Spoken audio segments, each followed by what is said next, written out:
Question 1નો જવાબ છે જ્યોતિષશાસ્ત્ર 3 વિભાગમાં વહેંચાયેલું છે. 1 તંત્ર, 2 હોરા અને 3 સંહિતા.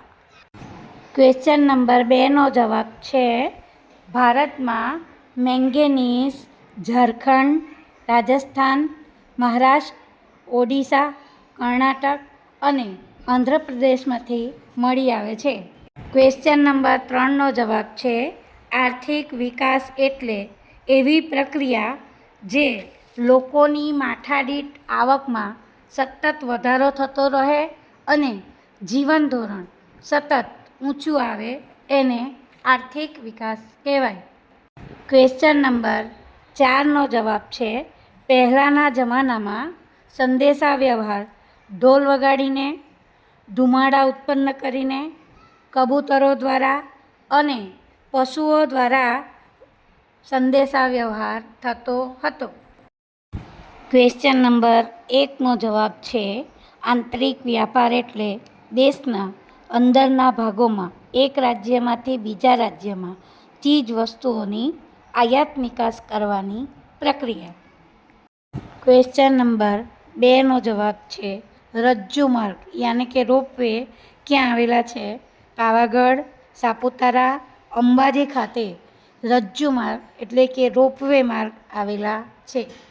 ક્વેશ્ચન નંબર 3નો જવાબ છે ગુજરાતમાં કાગળ ઉદ્યોગના કેન્દ્રો અમદાવાદ, રાજકોટ, સુરત, વાપી અને વલસાડ આવેલા છે. ક્વેશ્ચન નંબર 4નો જવાબ છે ગુજરાતમાં રાસાયણિક ખાતરના ઉદ્યોગો કલોલ, કંડલા, ભરૂચ, હજીરા અને વડોદરા ખાતે સ્થપાયા છે. ક્વેશ્ચન નંબર 5નો જવાબ છે સિમેન્ટ બનાવવા માટે કાચા માલમાં ચૂનાનો પથ્થર, કોલસો, ચિરોડી, બોક્સાઇટ અને ચીકણી માટીની જરૂર પડે છે. ક્વેશ્ચન નંબર 1નો જવાબ છે ભારતમાં જહાજ બાંધવાના મુખ્ય કેન્દ્રો 1 વિશાખાપટ્ટનમ, કોલકાતા, રાંચી, મુંબઈ અને કોચી છે. ક્વેશ્ચન નંબર 2નો જવાબ છે યજુર્વેદમાં ગદ્ય પદ્ય સ્વરૂપે રચાયેલો છે. તેમાં યજ્ઞ વખતે બોલવામાં આવતા મંત્રો, ક્રિયાઓ અને વિધિઓનું વર્ણન કરવામાં આવ્યું છે. ક્વેશ્ચન નંબર 3નો જવાબ છે ગોપુરમ એટલે પાંડવ રાજાઓ દ્વારા મંદિરોની બહાર ભવ્ય અને કલાત્મક દરવાજો બનાવવાની કલા.